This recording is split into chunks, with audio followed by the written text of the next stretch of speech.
అందరికీ నమస్కారం. ఇప్పుడు మేము చేయబోయే స్కిట్ లో ఎలాంటి లాజిక్లు మ్యాజిక్లు వెతకకుండా చూసి ఎంజాయ్ చేయవలసిందిగా కోరుతున్నాం. Thank you.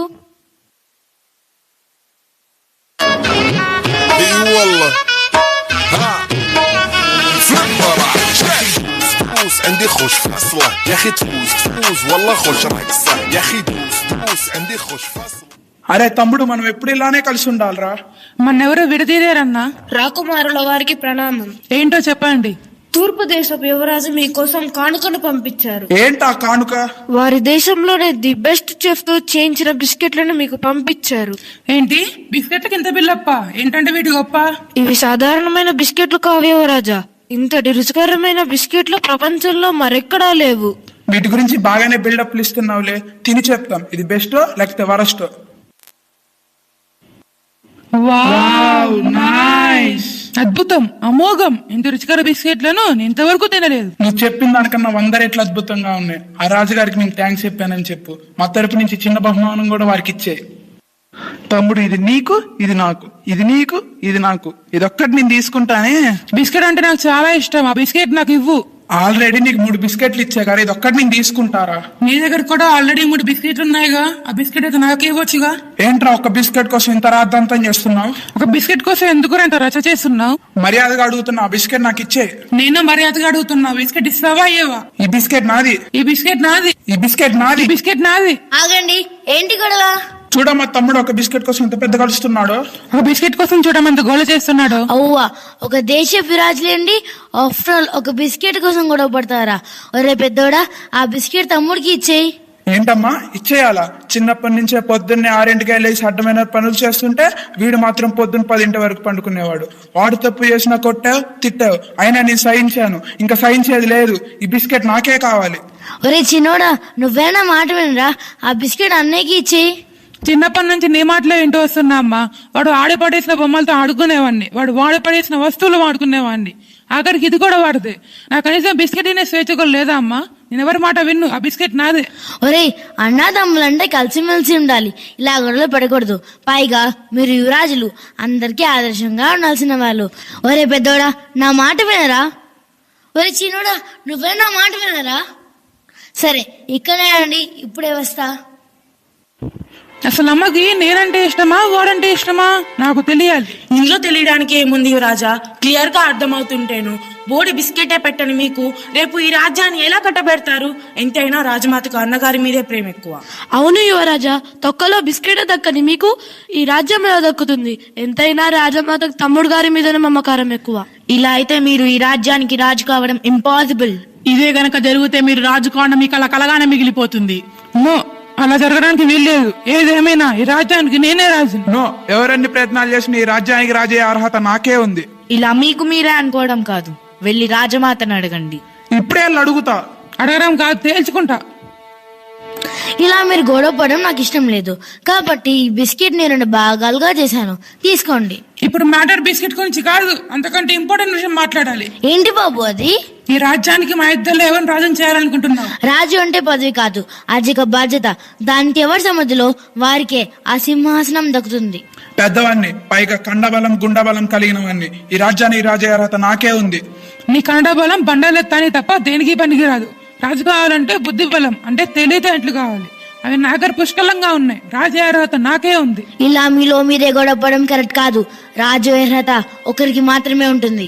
వాడు రాజు అయితే నేనేం చేయాలి? సెంటర్లో పానీపూరి బండి పెట్టుకోవాలా? మరి వాడిని రాజుని చేసి నేనేం చేయాలి? ఊరూరు తిరిగి మాడితే అంటారు నమ్ముకోవాలా? వాడు రాజుని చేసి ఈ రాజ్యంలోనే నేను ఉంటాను. నాది సేమ్ డైలాగ్, నేను ఉండను. అయితే ఇప్పుడు నన్ను ఏం చేయమంటారు? రాజ్యాన్ని 2 భాగాలుగా చేయాల్సిందే. బిస్కెట్ చేసింది ఈజీ కాదు, రాజ్యాన్ని 2 భాగాలుగా చేయడం అంటే. అందుకే మీకు టెస్ట్ పెడుతున్నా. ఎవరికైతే రాజ్య ప్రజల మద్దతు ఉంటుందో వారినే రాజుగా ప్రకటిస్తాను. ఇదే నా మాట, నా మాటే శాసనం. నేను తీర్థయాత్రకు వెళ్ళి 3 నెలల తర్వాత తిరిగి వస్తాను. అప్పుడే రాజుని ప్రకటిస్తాను. మంత్రి గారు మీకు 2 సలహాదారులను ఏర్పాటు చేస్తారు.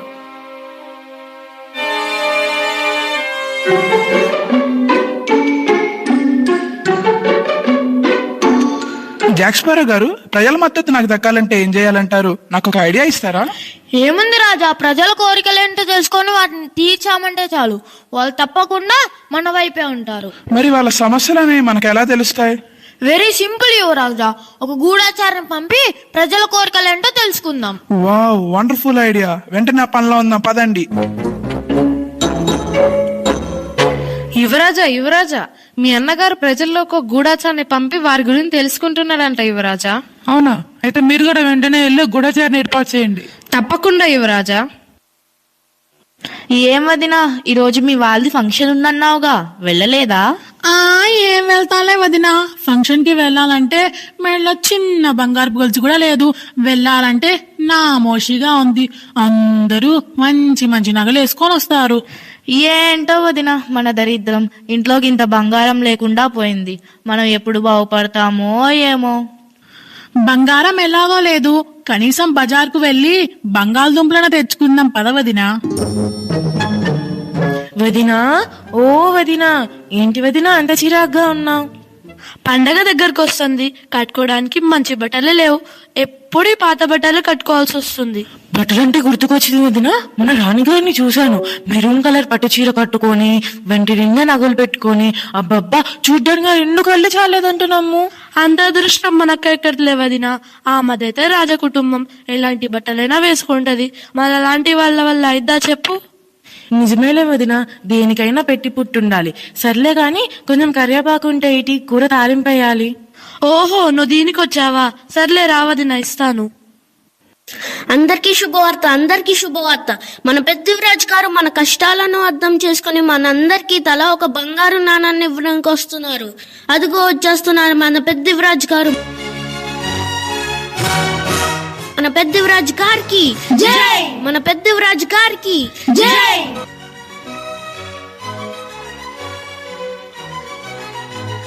ప్రజలారా అందరూ రండి, మీకు ఒక శుభవార్త. మన చిన్న యువరాజు గారు మన బాధలను అర్థం చేసుకుని మనకు పట్టు వస్త్రాలు ఇవ్వడానికి వచ్చేస్తున్నారు. చిన్న యువరాజు గారికి జై, చిన్న యువరాజు గారికి జై.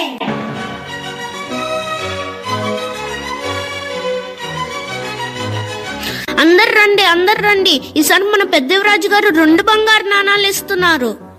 అందరు ఇటువైపు వచ్చేయండి, అందరు ఇటువైపు వచ్చేయండి.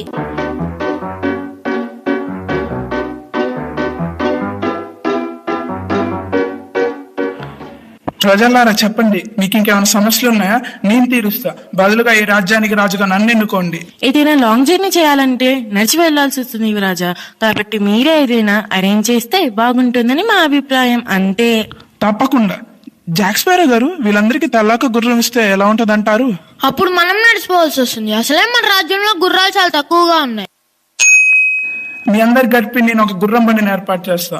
అత్యవసరం ఉన్న వాళ్ళు దాన్ని వాడుకోండి. దాంతో పాటు ఒక వ్యక్తిని కూడా పంపిస్తా. మన పెద్దవిరాజ్ గారికి జై, మన పెద్దవిరాజ్ గారికి జై. ప్రజలారా అందరు రండి, మీకోసం చాలా అందమైన, అద్భుతమైన, చాలా ఖరీదైన ముత్యాలు తీసుకొచ్చా. తీసుకోండి. మీరు చేయవలసింది ఒకటే, నాకు అండగా నిలిచి ఈ రాజ్యానికి రాజం చేయడమే.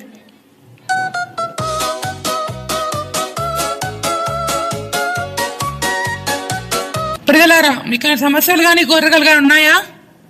సమస్యలు అంటూ పెద్దగా ఏం లేవండి, అన్ని టైంకి అందుతున్నాయి. ఒక్కటి తక్కువైంది. సాయంత్రం అయితే బోర్ కొడుతుంది. మీరు ఒక మంచి సింగర్ని ఏర్పాటు చేస్తే బాగుంటుందని నా అభిప్రాయం, అంతే. ఖచ్చితంగా మిమ్మల్ని ఎంటర్టైన్ చేయడానికి రాజ్యాల్లోనే బెస్ట్ సింగర్ అరేంజ్ చేస్తా. చిన్న యువరాజు గారికి జై, చిన్న యువరాజు గారికి జై. యువరాజా యువరాజా, మీకు ముఖ్య విషయం. రేపు మంత్రి గారు వస్తున్నారంట, మీతో మాట్లాడాలంట. అదేంటి, తిరిగి రావడానికి ఇంకా 4 రోజులు టైం ఉంది కదా, ఇప్పుడు ఎందుకు వస్తున్నారు? తెలీదు యువరాజా. ఏదో ఇంపార్టెంట్ మ్యాటర్ అనుకుంటా, తెలుసుకుందాం పదా. పదండి యువరాజా, వెళ్దాం.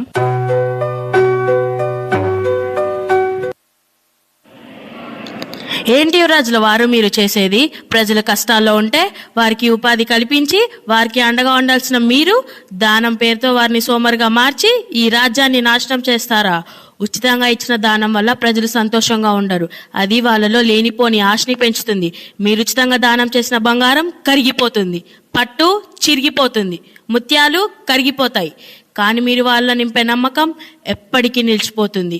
ఒక రాజుగా మీరు వారికి ఇవ్వాల్సింది శాశ్వత భవిష్యత్తు. ప్రజల మద్దతు కావాలంటే అది దానం వల్ల రాదు, దృఢమైన పాలన వల్లే వస్తుంది. రాజమాత రావడానికి నెల సమయం ఉంది. ఈలోగా ఈ పరిస్థితిని మళ్ళీ సరిదిద్దాలి. ఇక మీ ఇద్దరు యువరాజుని పక్కదోవ పట్టించినందుకు తగిన శిక్షను అనుభవించడానికి సిద్ధంగా ఉండండి. మంత్రి గారు సూచన వల్ల ఇద్దరు యువరాజులలో మార్పు వచ్చింది. తిరిగి రాజ్యం మామూలు స్థితికి చేరుకుంది. రాజుని ప్రకటించే రోజు రానే వచ్చింది. మహారాణి, ఈ ఇద్దరు అన్నదమ్ములు కొంతకాలంగా నా దగ్గర పనిచేస్తున్నారు. నిన్న నా బంగారపు గొలుసు మాయమైపోయింది. అది వీళ్ళే తీశారని నా అనుమానం. నేను అడిగితే తామకేం తెలియదని చెప్తున్నారు. మీరే నాకు న్యాయం చేయాలి. ఈ తీర్పు నేను కాదు, త్వరలో రాజు కాబోయే రాకుమారులు చెప్తారు. మర్యాదగా చెప్పండి, మీ ఇద్దరు ఆ దొంగతనం ఎవరు చేశారో, లేకపోతే ఇద్దరికి శిక్ష పడుతుంది. యువరాజా, ఆ బంగారపు గొలుసుని నేనే దొంగతనం చేశాను. నన్ను శిక్షించండి. మా తమ్ముడికి ఏం తెలియదు. లేదు యువరాజా, ఆ గొలుసు నేనే దొంగతనం చేశాను. నన్ను శిక్షించండి. ఆశ్చర్యంగా ఉంది. ఒక గొలుసుని ఇద్దరు అలా దొంగతనం చేస్తారు. మర్యాదగా చెప్పండి, ఎవరు దొంగతనం చేశారు? మా తమ్ముడు అమాయకుడు. వాడికి ఏ పాపం తెలియదు. నేనే దొంగతనం చేశాను. నన్ను శిక్షించండి. లేదు యువరాజా, మా అన్న నా మీద ఉన్న ప్రేమతో నిందను తన మీద వేసుకున్నాడు. మా అన్న నిర్దోషి. నన్ను శిక్షించండి యువరాజా, ఆ తప్పు నేనే చేశాను. అంతరాయానికి క్షమించండి. అసలైన దొంగ దొరికాడు. వాళ్ళిద్దరూ నిర్దోషులు. అదేంటయ్యా, చెయ్యన్నారని మీ మీద వేసుకున్నారు? మా అన్న మా ఇంటికి పెద్ద దిక్కు యువరాజా. వాడికి ఏమన్నా అయితే మా కుటుంబం మొత్తం కష్టాల పాలవుతుంది. అందుకే నేను నిందను నా మీద వేసుకున్నాను. మా తమ్ముడు అంటే మా అందరికి ఎంతో ఇష్టం. వాడికి ఏమన్నా అయితే మేము తట్టుకోలేం. అందుకే నేరం నా మీద వేసుకున్నా. మిమ్మల్ని చూస్తుంటే నాకు చాలా గర్వంగా ఉంది. అన్న తమ్ముళ్ళు అంటే మీలాగా ఉండాలి. అన్న కోసం తమ్ముడు, తమ్ముడు కోసం అన్న, ఇద్దరు శిక్షణ అనుభవించడానికి సిద్ధంగా ఉన్నారు. మీ ఇద్దరికి మా స్థానంలో ఉద్యోగం కూడా ఇద్దాం అనుకుంటున్నా. ఇదే నా తీర్పు మంత్రి గారు. మరి మీ తీర్పు ఏంటి యువరాజా? నా మనసులో ఉన్న మాటే మా అన్నగారు చెప్పారు. వారి తీర్పుని నేను గౌరవిస్తున్నా. వారి తీర్పే నా తీర్పు. అన్నా, నన్ను క్షమించు. అధికారం కోసం సొంత అన్న మీద వైరం పెంచుకున్నా. తమ్ముడు, నువ్వే నన్ను క్షమించురా. రాజుగాలన్న కాంక్షతో నీ మీద కక్ష పెంచుకున్నా. నేను ఒక నిర్ణయం తీసుకున్నా. నువ్వు రాజుగా ఉండు, నేను అక్కడ తోడుగా నేనుంటారా? లేదన్నా, రాజయ్యారత నీకే ఉంది. నేనే నీకు సపోర్ట్ చేస్తా. ఈ రోజు కోసమే ఎంతగా ఎదురు చూసినది. అన్నదమ్ములు ఇద్దరు ఒకరినొకరు అర్థం చేసుకుని ఒకటయ్యారు. ఇంతకంటే ఆనందం నాకు మరొకటి లేదు. రాజహరత ఇద్దరు సాధించారు. మంత్రి గారు, మీరేమంటారు? అనడానికి ఏముంది రాజమాత, ఇద్దరు రాజ్యపాలన చేయడానికి సమర్థులే. కాకపోతే ఒక్కొక్కరిని ఒక్కొక్క సంవత్సరంగా రాజ్యపాలన కొనసాగితే బాగుంటుందని నా అభిప్రాయం. మీ ఆలోచన చాలా బాగుంది. కలిసుంటే కలిత సుఖం అనే సత్యాన్ని వీళ్ళిద్దరు తెలుసుకున్నారు. కాబట్టి ఇక నుండి వీరి పాలనలో ప్రజలంతా ఎలాంటి భేదాభిప్రాయాలు లేకుండా ఐకమత్యంగా ఉండాలని ఆశిస్తున్నాను. సర్వేజన సుఖినో భవంతు. హలో.